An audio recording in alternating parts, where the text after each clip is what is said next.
Terminal physique-chimie, Asie 2021, sujet 2, exercice B, Water Bottle Flip. C'est parti. Alors, le Water Bottle Flip est un jeu d'adresse consistant à lancer une bouteille plastique partiellement remplie d'eau afin qu'elle se pose verticalement sur sa base sur une table placée à proximité. Il faut beaucoup s'entraîner pour réussir un Water Bottle Flip. Initialement, la bouteille n'est tenue que par son col. Le mouvement ascendant du bras communique la vitesse juste suffisante à la bouteille, tandis qu'elle monte puis redescend, celle-ci tourne sur elle-même. Quelques photos successives tirées d'une vidéo montrant un lancer réussi. Dans cet exercice, on se propose d'étudier le mouvement du centre de masse de la bouteille.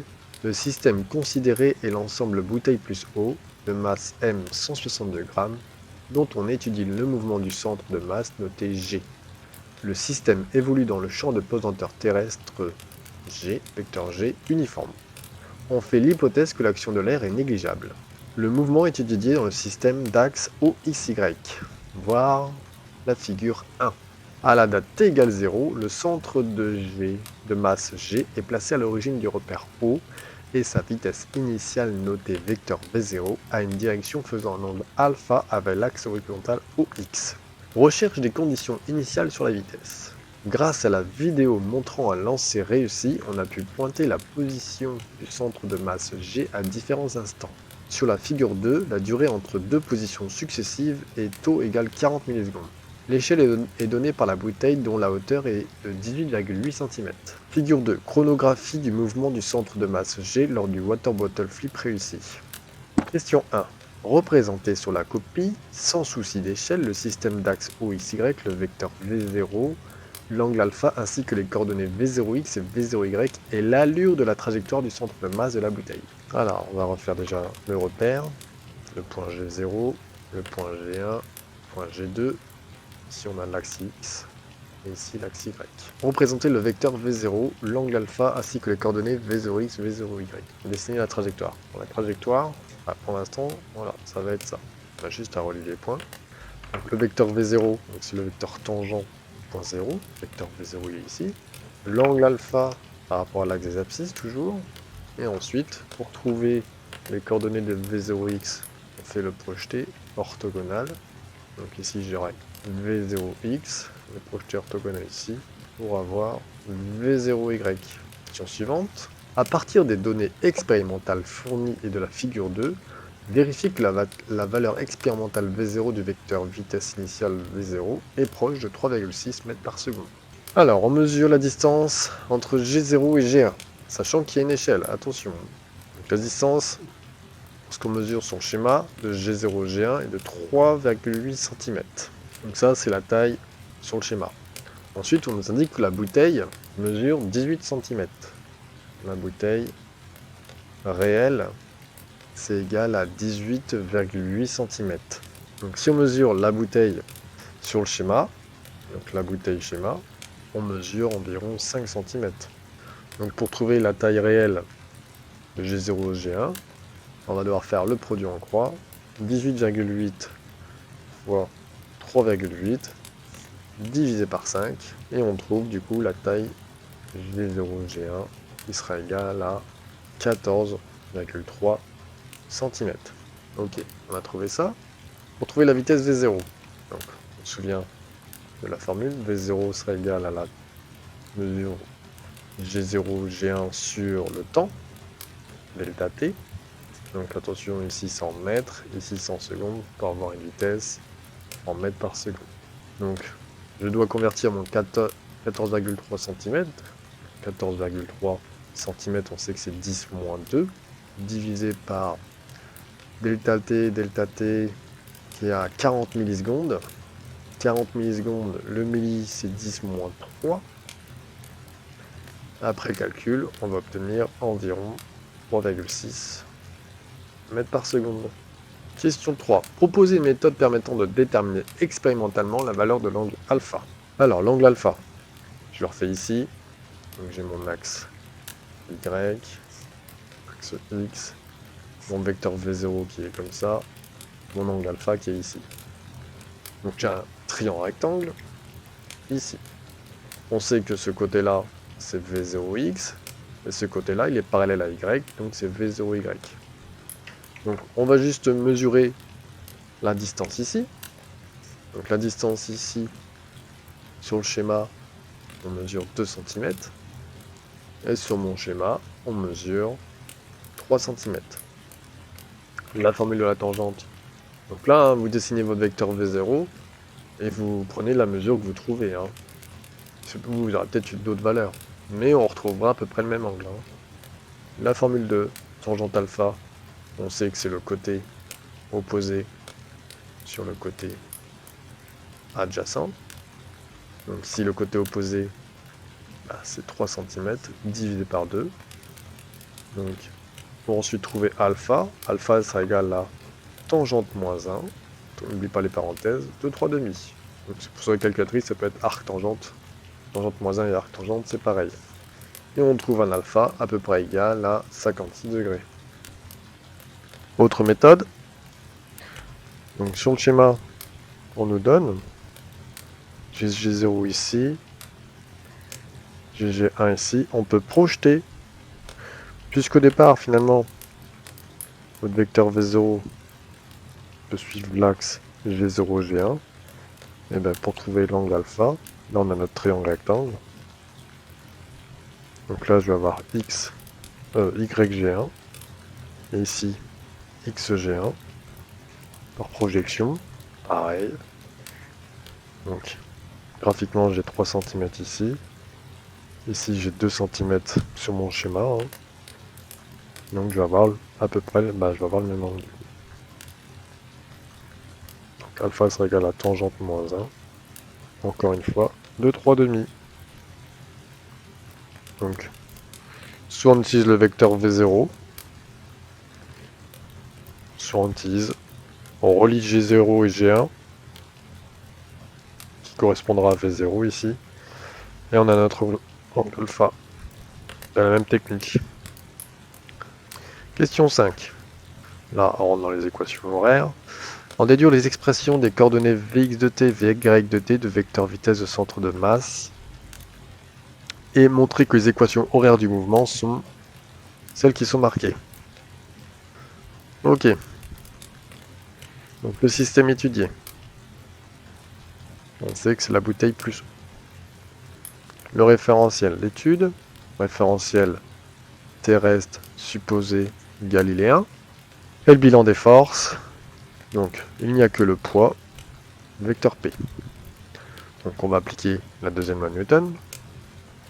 Donc d'après la seconde loi de Newton, donc somme des forces des vecteurs force extérieure est égale à masse fois l'accélération point G. La somme des forces, ici on a dit qu'il n'y avait que le poids, P est égal à MAG, le poids c'est mg, est égal à MAG. Les masses s'annulent, donc le vecteur G sera égal à l'accélération au point G. Ok, donc là j'ai trouvé la relation vectorielle de l'accélération. Donc pour trouver les coordonnées, je vais avoir AX, AY. Le vecteur G, sur notre schéma, on n'oublie pas qu'il est vertical vers le bas, le vecteur G. Donc si je suis vertical vers le bas, je vais avoir des coordonnées en X égale à 0. Je suis parallèle à Y, mais dans le sens opposé à Y, donc moins G. Maintenant qu'on a trouvé les coordonnées de l'accélération, on va devoir trouver les coordonnées de la vitesse. On rappelle que l'accélération c'est égal à la dérivée de la vitesse par rapport au temps. Donc la vitesse en tout temps, je vais avoir Vx en tout temps, Vy de t égale. La primitive de 0, c'est une constante que je vais appeler constante 1. La primitive de moins g, donc pour faire une primitive en physique, on fait juste fois t. Fois t fois la puissance divisé par la puissance. Donc ici, moins g fois t puissance 1 divisé par 1. Bon, on reste comme ça. Et on fait apparaître toujours une constante d'intégration, ici 2. Constante 2. Maintenant, il faut trouver constante 1 et constante 2. Donc les constantes d'intégration, c'est avec les conditions initiales. Donc condition initiale, c'est à t égale 0. Je vais avoir le vecteur V0, les coordonnées Vx0, Vy0, qui sera égal, du coup, donc je refais ici le schéma avec mon vecteur V0. J'avais mon vecteur V0 ici, mon angle alpha ici.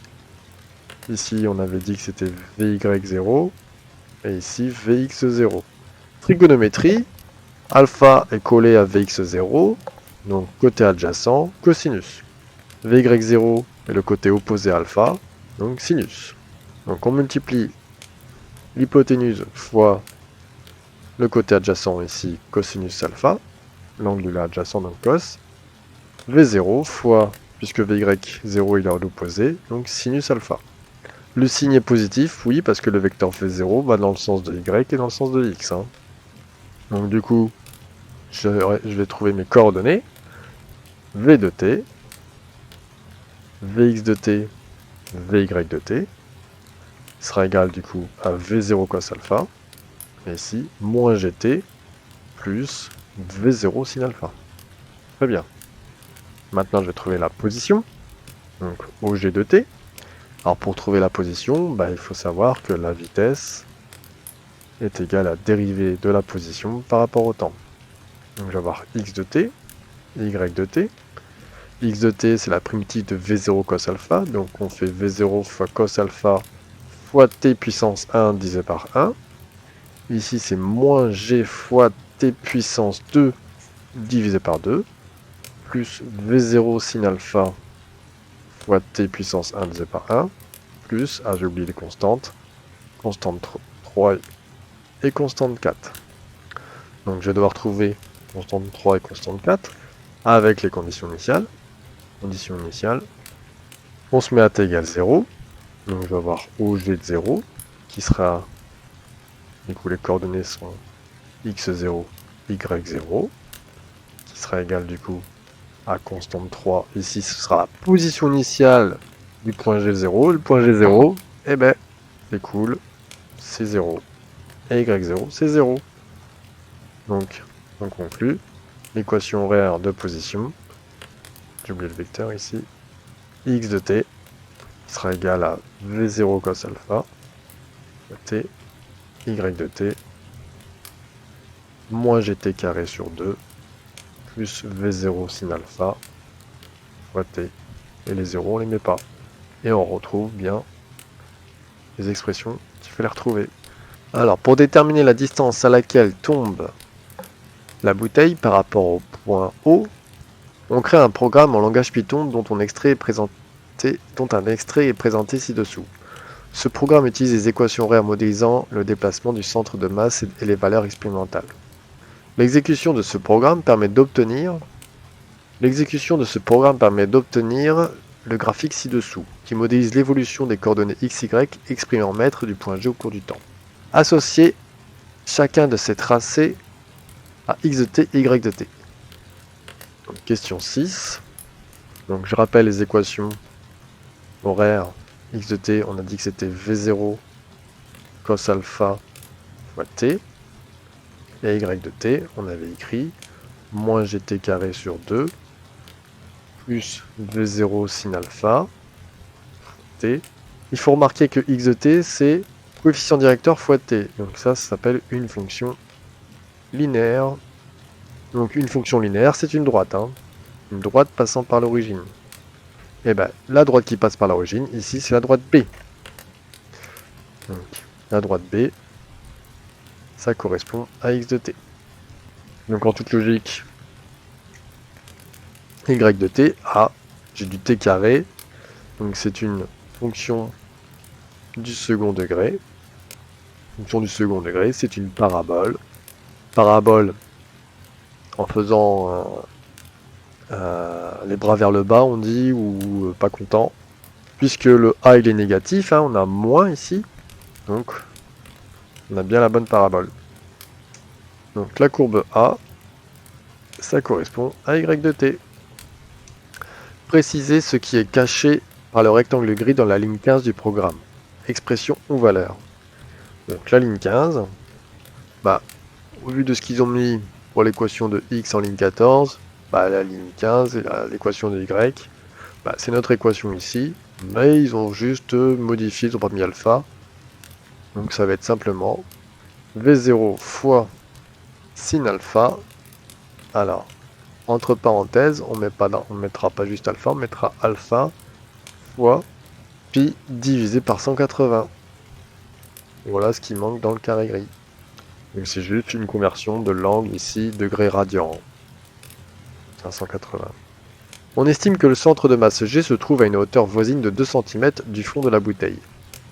Lorsque celui-ci se pose sur la table, estimez la durée du mouvement de cette bouteille obtenue par la modélisation.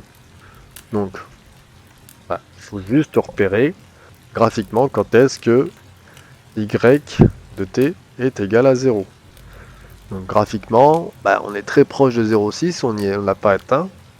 Donc, à l'aide du graphique, on trouve t égale à 0,59 secondes. Donc, autre méthode, on pourrait résoudre l'équation moins gt carré sur 2 plus v0 sin alpha fois t égale à 0.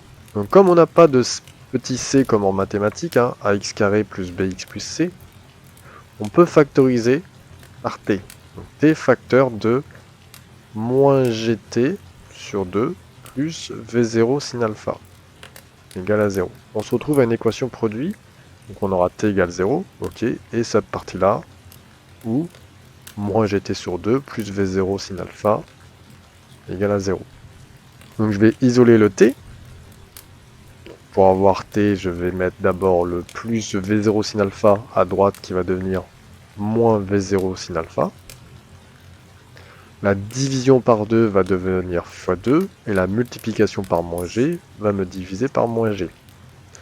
Les moins peuvent s'annuler, donc finalement t sera égal à v0 sin alpha fois 2 divisé par g. Donc on connaît les valeurs.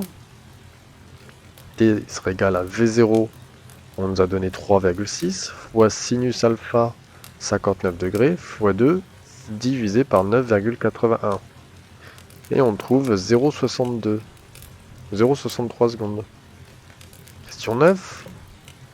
La durée du mouvement de la bouteille lors de la réalisation de ce water bottle flip a été mesurée. On a obtenu delta t égale à 0,50 plus ou moins 0,05 secondes. Proposez au moins une explication permettant de rendre compte de l'écart entre cette durée réelle et la durée obtenue par la modélisation. Donc en fait, pendant toute l'expérience, on a négligé les frottements. Donc on a fait tous les calculs en négligeant les frottements de l'air. Il y a une autre solution un peu plus technique, c'est quand on jette l'eau, quand on jette la bouteille, il y a de l'eau dedans. L'eau de la bouteille, pendant le mouvement, elle ne reste pas fixe, elle n'est pas stable. Donc ça perturbe aussi le mouvement.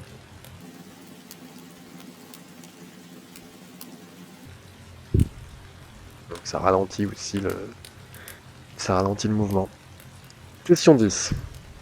A l'aide du modèle, déterminer la distance à laquelle la bouteille tombe sur la table par rapport à l'origine du repère. Indiquer ce qu'il est possible de prévoir pour la distance réelle. Donc je vais reprendre.